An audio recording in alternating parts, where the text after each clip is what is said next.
Ayun, morning mga po sa inyo. Day 2 na natin ngayon. Martes.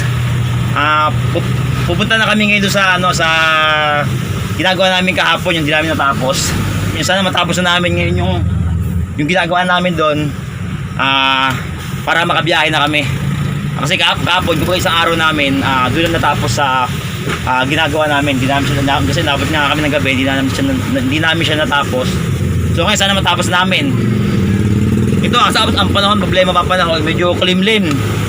Kaya medyo mahirap yata wag naman sana bumuhos ang ulan. Okay lang sana pagkatapos na namin, kasi gagawa kami, sa labas kami gagawa.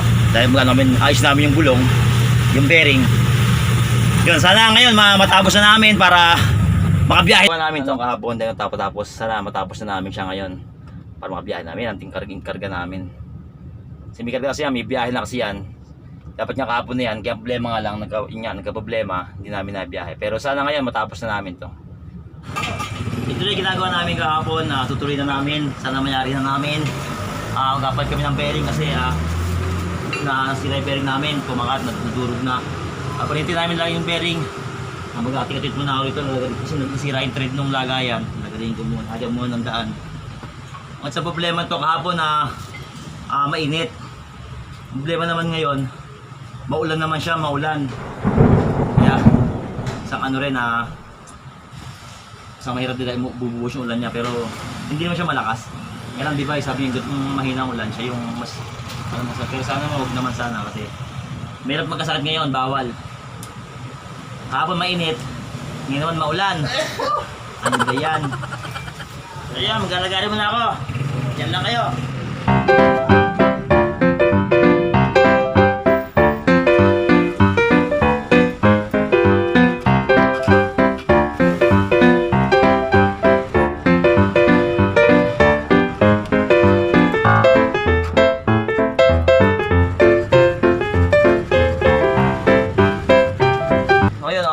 Namin yung brake drum niya. Namin yung brake drum ito. Nakabit na yung bearing, nakabit na natin yung yung pinakamalaking bakal na napakabigat. So, tapos ito, kabit namin yung gulong. Hindi pa lapat ito. Ilalapat mo tayo, lalapat.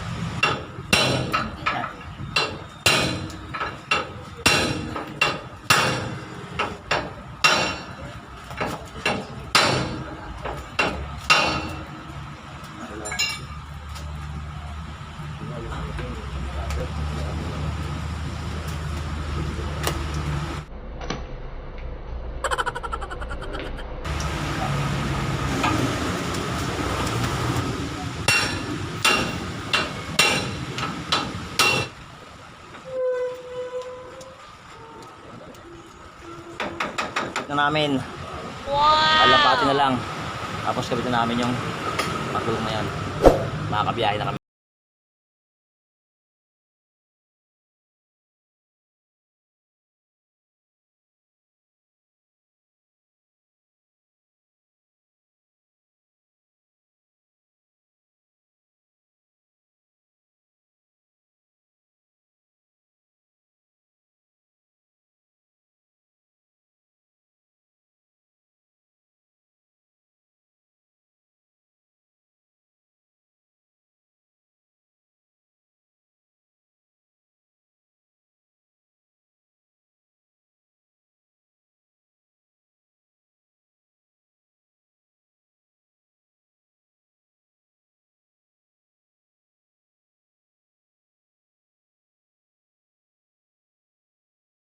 Malakas eh.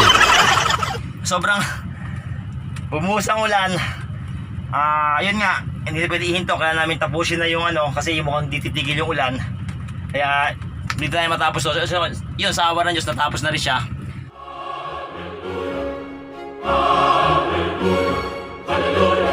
Naliligo na kami, wala pa yung driver ko. Naliligo pa. Naliligo na kami rito kasi basang-basa namin yung ulan eh. Kanina kumbaga hindi ko alam kung pawis malabas sa akin or basa ng ulan. Kumbaga halo na rin siguro. Apura yung trabaho namin para makabiyahe na kami. Kapag ginagawa namin siya, sobrang init, nakapagod. Ito naman, maulan, hindi siya nakapagod. Kaya lang nga, siyempre ang hirap magtrabaho ng nasa ulanan ka. Madulas ang lahat, madulas. Ang hirap din kumilos pag umuulan. So, yun. Pero okay naman pilit namin siya matapos, awa ng Diyos. Natapos na namin na siya. Makakabiyahe na rin kami kasi may karga kami, may dadala na kami. Sana tuloy-tuloy na, wala na sana maging aberya. Po yung day 1 ko, nasabak ako sa maghapon, ngayon gatanghali. Okay lang, at least nauna na yung hirap. Sana siguro ito dire-diretso na, wala nang problema. Tsaka baga, part talaga nun yun, ang isang part talaga sa nagtatrap talaga yun, yun, part talaga yung makaka-experience ka ng ganon. Nagtatracking talaga, nasa biyahe ka, kailangan kayo talaga ng driver mo ang magagawa hanggat kaya nyo gawin. Maliban ako talagang sobrang hindi mo na kayang gawin yung yun itatawag na rin ng service. Pero pag mga gulong-gulong lang talaga, mga flat o gulong, talagang driver pa natin talagang titira nun, sila nung yun, kaya yun, napasaba ko unang araw ko, isang araw. So yun, sana nga tuloy-tuloy na. Dahil biyahe na kami, naligo na, kapaligo na. Yun lang naman talaga yung pinaka part na mahirap dito sa sa pagkapay na sa truck. Yung masaraan kayo ng gulong yung sa daan, yung magpapalit talaga. Kasi ang laki ng mga gulong nito Hindi siya basta-basta aning ganun. Yung nangyari pa sa amin, hindi lang basta palit gulong. Ang dami naging damay-damay, kasi naman kayo nasira. Stud, bearing, kaya yun. Sobrang magkatanghali ng kapon, maghapon ngayon katanghali. Pero okay naman awa ng Diyos. At ito nga sana nga tuloy-tuloy na makabiyahe na kami. Unang biyahe, binadala na raw kami. Day 2 ko, ito. Katanghali na kami nagtrabaho. Ayun, wala pa yung driver ko kasi naliligo pa. Yan na, yun. So, yun lang. At kita sa deliveran.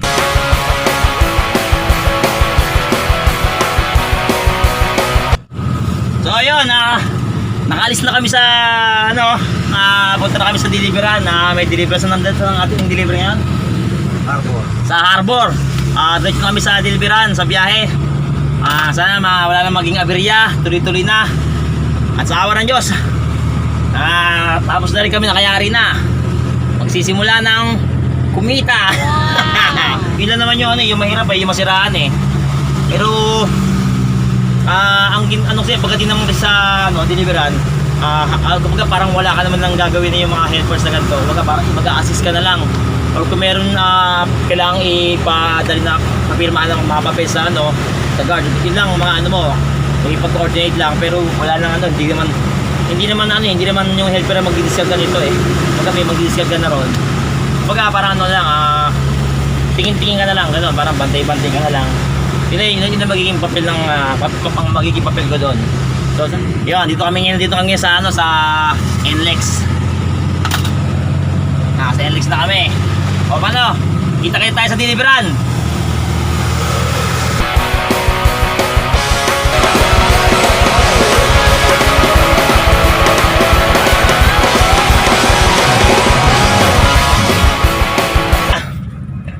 Sa wakas, isang biyahe na to kasi andito na kami sa deliveran ngayon.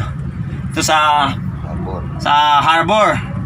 Yan na, syempre nito yung muna namin tawag ng o direct na kami, napapasok na namin papel namin. At nga, bagaya, dyan siya sa parang warehouse pala ito Ang karga pala namin, cornstarch. Basta ganun, sa yun. Yan din lang yung karga namin. Hiwintin na namin yung yung tawag sa amin para ma-discarga na, ma-unload na. Yung yun, kasi kaya nagpapasa na akong papel doon. So yun, yung kasi yung trabaho ng payante, pagdating sa deliveran, punta sa gwardiya para makipag-coordinate kung saan kalalagay na pwesto, saan i-discarga. Hintayin na namin yung dito muna kami sa loob ng truck kasi umuulan sa labas, hindi ka makalabas hindi makapag-ikot-ikot.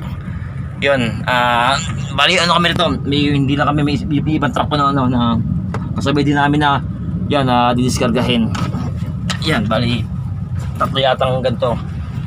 Kaya maghintay muna kami. Hindi namin lang kung anong oras kayo madidiskarga, kung matatapos dito. Basta kita lang tayo mamaya pagkatapos ng biyahe. Okay. So yan, bali doon kami pupesto mamaya sa na yun. Sa Jackie Pwesa may pupunta mamaya dyan para diskargahin. Hindi, wala pang go signal kasi kaya hindi pa mga pwesto. Hintayin muna namin yung go signal. Alright. O yun, andito kami sa warehouse para diskargahin na kami. Kaso hindi pa kami ma-diskarga kasi may inaayos pa yung mga tao. Ayusin pa yung paglalagyan ng karga namin, yung pwesto. ayos pa din yung pesto. Kaya hintay-hintay muna kami. Baka bang pero malapit na rin ang madiskarga. Malapit na akong kumita, malapit na mga isang biyahe. O yun wala pa rin tigil ang ulan. Kasi ang ayos rito, hindi dito diskarga siya ng mano-mano. Hindi siya, ang mag-diskarga, mga tao lang, mano-mano ibaba yung laman nung karga namin na yan. Container. Bali siya, back to back, dalawang di 20. Yan. Bali, diskarga siya ng mano-mano sa diskarga. So, yun, kaya tinting muna kami ng oras kung anong go signal, kung naayos na, madiskarga na. At yun, makasabiyahin na ako. Okay na. Kumita na tayo ngayong araw na to. Kaya sana matapos agad. Pero gabi na rin. Maghapon magaling mo sa bahay. Tapos gumawa pa kami ng truck. Puro nga, para palong araw ko na to. Ngayon pala ako kikita pag natapos itong ano to. Kaya talaga, tsaga-tsaga lang. Basta magtsaga lang, kikita rin tayo. A few moments later. Ayun, sa wakas na diskarga na rin kami. Ayun ang nangyayari, mano-mano nang tinitira yung karga mano-mano na lang ang galing nga matitibay din ang katawan nila. Pero mo dalawang container yung diskarga nila yan. Pero parang lang kumaga sila 3 sako lakas. Sir, yan kaya yan ang kumbaga yung penante helper ako lang bubukas na ng pinto tapos yun sila lang mag-discard ganyan yun sana matapos na tapos kami ng hating gabi sana tapos may biyahe pa kami para pabukas naman.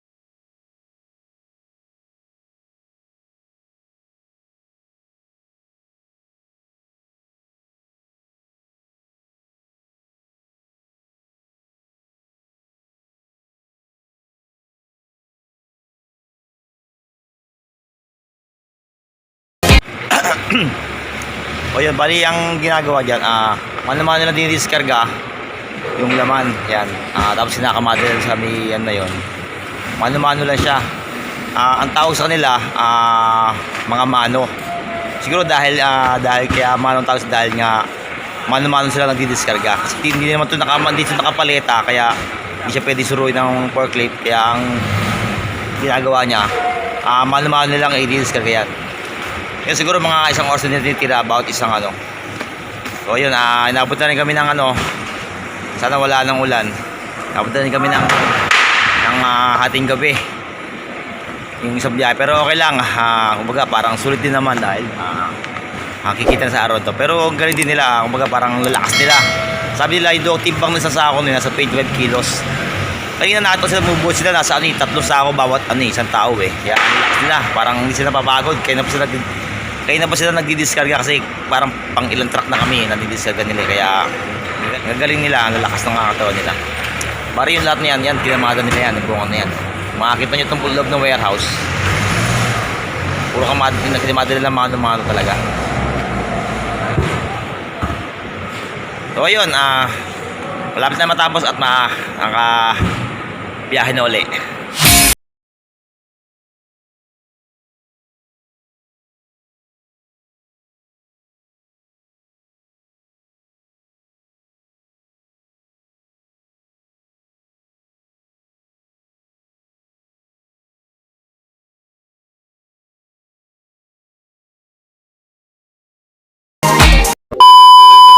Yes! Woo! Nadiskarga na kami. So nakaisang biyahe na ako. Madaling araw na yata. Alauna na yata mahigit. Kumbaga parang pan-day 3 na rin to. Pero okay lang. Kumbaga parang ganoon talaga wala lang. Kumbaga kaya mo talaga maghintay Hindi naman lang pwedeng apurahin yung mga tao ron. Kaya kumbaga wala kang magagawa kung anong oras ka mahintay kasi nakapila ka rin. Pero okay na rin at least kumita na tayo. Kumbaga yung pagod natin nakaraan, bawi na rin nga kasi nakaisang biyahe na tayo, may kita na tayo. Yes! Woo! May sahod na ako! So yun, bali ngayon, Papunta kasi kami ng pier. Kasi isasolid namin yung empty na load namin. At kukuha naman kami ng panibagong biyahe namin. So hindi ko pa alam kung saan ang biyahe namin at kung anong oras pa kami mga kakaharga mamaya. So yun lang, at maraming salamat. Ito ang aking buhay pahinante, buhay sa pier. Day 2. Bago!